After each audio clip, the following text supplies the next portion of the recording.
The train is moving down the tracks so fast. NIL is a perfect example.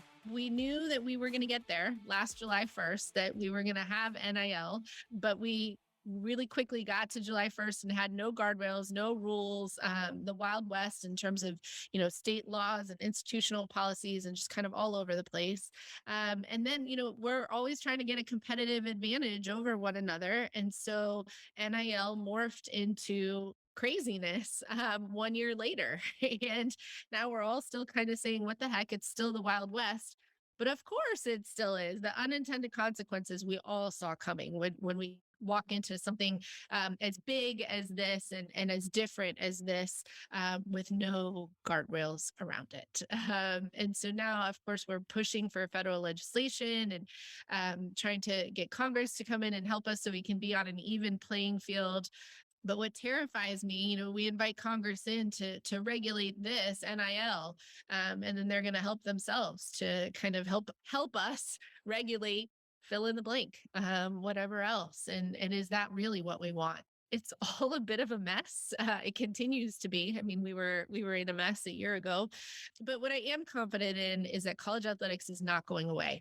We're going to look different. Change is okay. And, we do have good people at the table trying to figure this thing out. So, we need good, strong leadership. We need the NCAA to step up and help us out here. And at the end of the day, continue to provide these really meaningful, elite, high-level experiences for students to come to college and realize their dreams around sport, participate in the sports that they love, have opportunities to win championships, conference championships, national championships, and graduate from an institution with a degree that's going to go and help them in life. And so, it's all absolutely crazy. We have no idea what's happening and it's uncertain. But at the end of the day, if we keep student athletes and their best interests at the forefront, we're going to be okay. That's the optimist in me. No, I don't disagree. I appreciate it. There was a 2-year notice on it, name, image, and likeness coming along, right? So there's a pretty incredible lack of leadership or centralized control to lead to that situation. So it's not that I have a bone to pick, you know what I mean? Like, we can all complain who's going to bring us the solution, but the idea that Congress is going to bring solutions to college athletics, that it's even a priority to, or that you would like, and you being college athletics, not you, Nina, Right. would like what they're going to say. It feels pretty clear what they'd say is that we don't trust you to do the right thing. You've proven unable to lead. I generally believe, and plenty of people will disagree, that they're just going to throw open the doors to, a free market. All it takes is one state to say, you can be an employee, you can collectively bargain, you can unionize.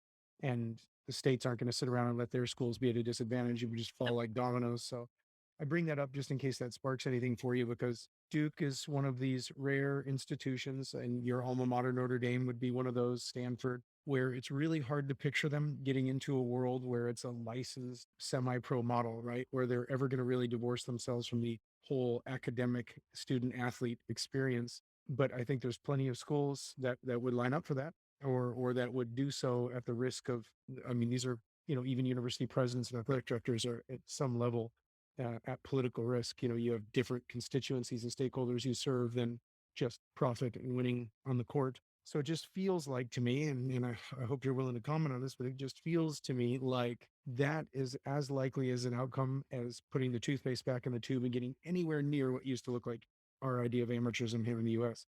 Again, are we here for a few more hours? To be. Yeah, I don't think we can solve this in that amount of time, but for Duke, it's about maintaining the balance between academics and athletics, right? The entertainment and the academic piece of it. And so our graduation rates are top in the country, and our student athletes are doing well in school here. With this past semester, we had 26 of our teams have a 3.0 GPA or better at Duke, which is pretty incredible. And so that is, to us, the most important thing, the educational aspect of it while competing, while playing sports, right? So how do we maintain the balance? And I completely get it. That's not every Division I institution's philosophy going into college athletics. And who we are and what do we stand for. So I will say, as the enterprise, collegiate athletics enterprise, continues to morph and find its way and change into the next iteration for Duke, we're going to continue to hold high the value of an education.